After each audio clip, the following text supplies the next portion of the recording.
Good morning. आजचा सूर्योदय किती छान दिसतोय बघा. आज तर आमच्याकडे दिवसभर चेरी टोमॅटो तोडायचं काम चालणार आहे.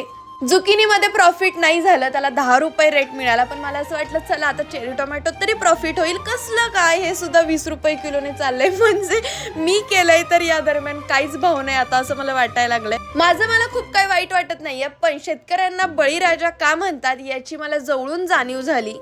मला आमच्या सगळ्या गुरांकडे सारखं जायला खूप आवडतं. पोल्ट्री फार्म मध्ये जाऊन अंडी गोळा केली आणि मग तिथेच कृष्णाला भेटले.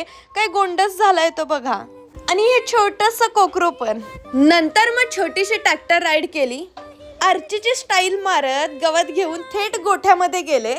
हे कोकरू अजून दूधच पितय त्याच्या आईचं, पण गवत खायची गडबड बघा. म्हणजे जनावरांना सुद्धा लवकर मोठं व्हावं असं वाटतं. आजचं वातावरण खासच होतं आणि पाऊस नव्हता, त्यामुळे बऱ्याच दिवसांनी आज सनसेट बघितला. बापरे, माझं मनच भरत नव्हतं. मला इतकं भारी वाटलं.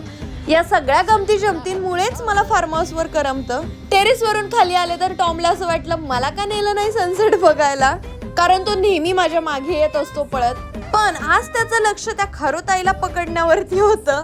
मी व्हिडिओ काढायला सुरुवात केली की बघा काय नाटकी करतो, बिलकुल कॅमेऱ्यात बघत नाही, असा गमतीशीर आहे. दिवसभर गोळा केलेले सीताफळ आणि चेरी टोमॅटो थोडेसे साईडला ठेवले. आता हा सगळा मानवळ्या माझ्या पुण्यातील मैत्रिणींसाठी बरं का. आता मी डायरेक्ट दसऱ्याला यात्रेसाठी गावी येणार. तोपर्यंत पुण्यामध्ये नवरात्री सेलिब्रेशन करणार. पुण्याला घरी येण्यापूर्वी परत एकदा आम्ही गावामधील मंदिरामध्ये गेलो देवीचं दर्शन घेण्यासाठी.